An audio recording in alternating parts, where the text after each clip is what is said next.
Studios here. Let's get into our second conversation now. The price of a 50-kilogram bag of rice or foreign rice has surged to more than 85,000 naira across the major stores in Nigeria, higher than the 72,000 recorded earlier in the month, while the locally made rice increased to more than 65,000 naira in just less than 3 months, as this has continued to put under pressure household budget and expenditure. Now, this is despite the intervention effort of the federal government to address the soaring cost of food and other commodity.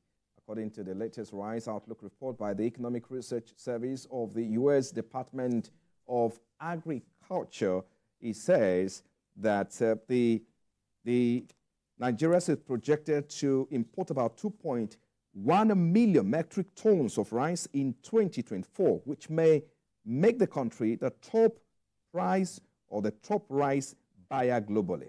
So the question is, what is the implication of these amid government intervention to encourage local production? Well, to provide some perspective, I'm joined by the principal manager, Kano State Investment and Properties Limited. He joins me now, Mr. Dahiru Ibrahim Kwaro. He joins me virtually. Thank you, Mr. Kwaro, for your time. The prices of 50 kilogram, that's a bag of foreign rice, that is, and of course the one that is also locally produced, we're seeing that the price rising. Yes, in recent time we've seen the price crashing, but we saw the price rose to around 80,000 naira before it started dropping. This is despite the federal government intervention to drive down prices. What do you suppose is happening? Is this a production problem, a challenge, or supply issue? Thank you very much for having me on the show. Let me start by saying it is both the production challenge and the supply chain.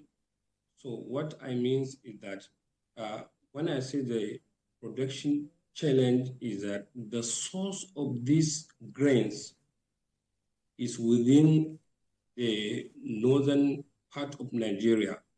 That is, you can say maybe like Zamfara, Katsina, Kano, and others, some eastern part of the country.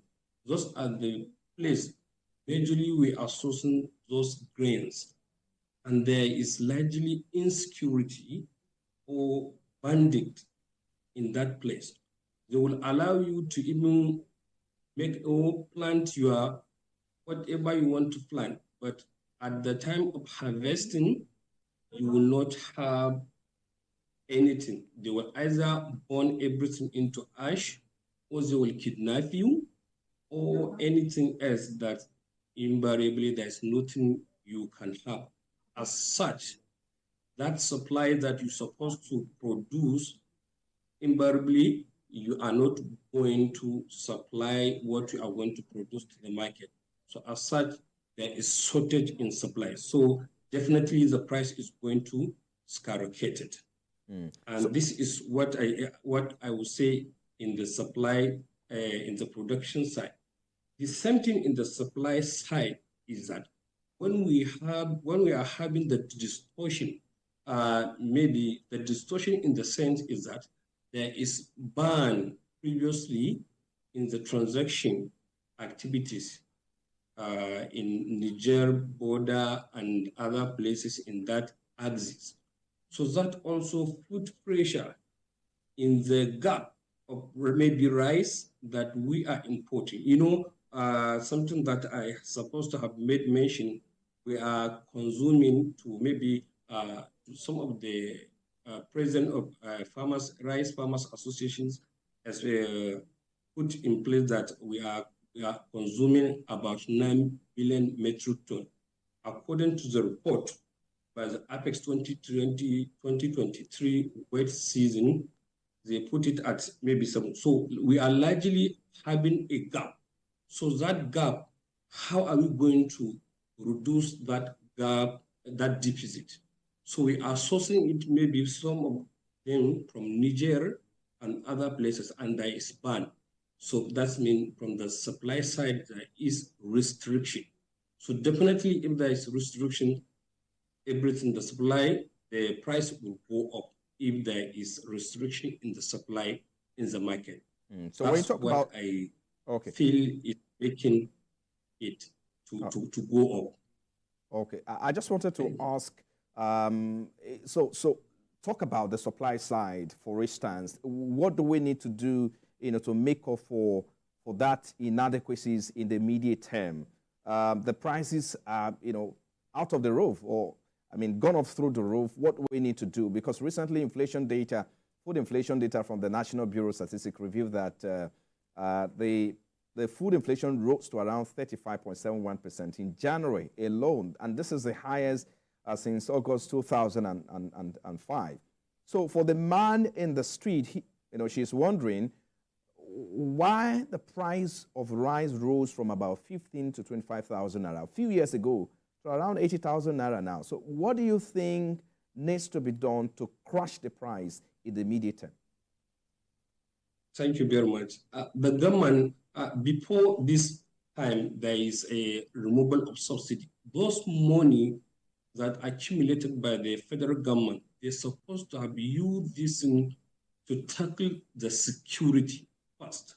Let's tackle the security in both places. In both places, what I mean by that is that the production where we are having major revenue in the country is from the sales of oil. So from the sales of oil, there is activities of bunkering. So the major activities that what government is supposed to do, let's put proper security in that place so that what we said we are going to be exporting, let it have an export as when due. And the same thing with those places where we source those major grains. Let's put proper security on those places so that every farmer go and do his own farming at the same time harvest and put it in the market. So the normal person on the street will be seeing those commodity are coming down. The price naturally will come down. But any activities that government will push pause, I think it will not work. It has to do a deliberate attempt, make a kind of enabling environment that they will make the business to strive so that everything come naturally, but not using pause and other activities. Well, according to Food and Agriculture Organization, Nigeria is the largest producer of rice in Africa, producing more than 8.4 million metric tons annually, followed by Egypt. You have Madagascar, Tanzania, and Mali coming in the second, fourth place there. Why do you think we're having this challenge amid plenty? Thank you very much. When you talk at the supply, because I would time everything goes to demand and supply. In demand, in a country of approximately 200 million Nigeria, and the population is increasing somewhere around 4%. So we know the inflation is intact. The population is intact, and nothing has been hinted that there is no any invasion from other country to have maybe whether, and our demand is intact. So coming to the supply side, that is where the major challenge is. The supply side is that what we are consuming, there is definitely a kind of deficit or gap. So what we say we are even consuming, which is somewhere around 57%, we are not even producing it because of the activities of all this bandit in the major sources that I mentioned earlier. And this is what is happening in those places. Speak to us about how much. Just a moment, Mr. Dahiru. Speak to us about how much a bag of rice costs where you are, your location up north there, because I know that most states are also part of the states that produce this commodity. So speak to us. How much does a price or does a bag of rice cost now? We understand that the Yes. price in Kano, Niger State, and also some other states within the the northern region dropped in about 2-3 weeks ago. Speak to us about this. Yes. What the price is now, what I make a survey this morning, is somewhere around 769, 70, 75, depending on the location. And what is happening, the federal government had made pronouncement at this MPC meeting and whatever, and it has reduced it has increased the MPC, and it has made mention that they will be giving the DBC 20,000 per dollar, and that what makes the price of dollar to crash down. And what we keep on asking the businessmen and women is that when we come to buy something from you, you say the price of dollar has increased. That is why you have jacked up the price of your rice. And that's what they used to give as a reason why they hike their own price. So now that the dollar has come down to at least 1,400, 450 to 500, depending on the location. And now the price of these foodstuffs has not yet decreased. When we ask them, they will say, okay, they have the previous stock in their own stock. They have not yet sold. So until when they sold and they go and bought another one at a lesser price, then they will reduce the price. That's what they are saying. That is why up to now, we have not yet seen any change. The drop in price is not something that you can talk. Yes, of course, it has dropped, but it's not something that you can talk. At the level of increment of the price, and the dropping is not something that you can even talk. Okay. Saying thank you. The Central Bank of Nigeria last year lifted the foreign exchange restrictions or it placed on importers of rice and 42 other items. That's about 8 years ago. That happened in the previous administration. This is expected to see some importation of rice into the country. So how is this window likely to impact supply? You spoke about supply gap earlier. Yes. So what is it that the federal government have lifted those ban on some specific items? The question you will ask yourself, okay, what dollar?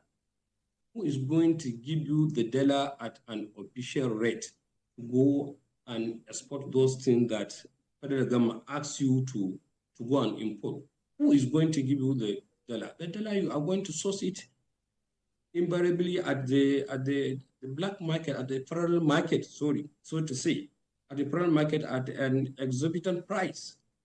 So meaning you are going to go and buy something at a high cost. So the federal government, they didn't have clearly how much they give to those producer, to those that they wanted to go and import a product. They didn't have the available dollar at their own disposal, and they source it from DBC and to go and import. So if they come, is the price is until what they have just told you.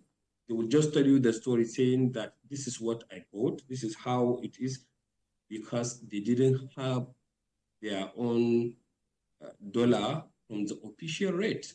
And this is what so there is nothing is changing. So what is happening? There is a restriction or there is a scarcity of this dollar. Right. There is a scarcity of this dollar. So majorly, what is in the circulation? What is in the circulation? Every dollar is in the hand of people. It's not within the banking system. It's not circulating in the banking system. So this is the issue. We hope that, I mean, of course, the CBN, of course, is on top of the game by, rolling out some regulations earlier in the month, and including recently. We hope that will impact on stability in the market. But let's talk about prospect for increased rice production in Nigeria. Global rice production is expected, to grow by around 570.8 million tons. That's talking about meal rice now, out of which Nigeria is expected to produce about 5.23 million tons. What is your position on these projections, and what's your outlook for production in terms of how Nigeria can take advantage of this projection? Well, the way we are going in an agricultural sector, the way we are going, we have to be doubling, in terms of mechanization, in terms of funding, that is investment, and in terms of education. Yes, in terms of education and innovation with regard to agricultural science. Otherwise, there's nothing we can go, because the little we have some pending issues that we're supposed to have resolved them first. That is of insecurity and other things. We have to resolve them first. If we resolve them, then everything will double.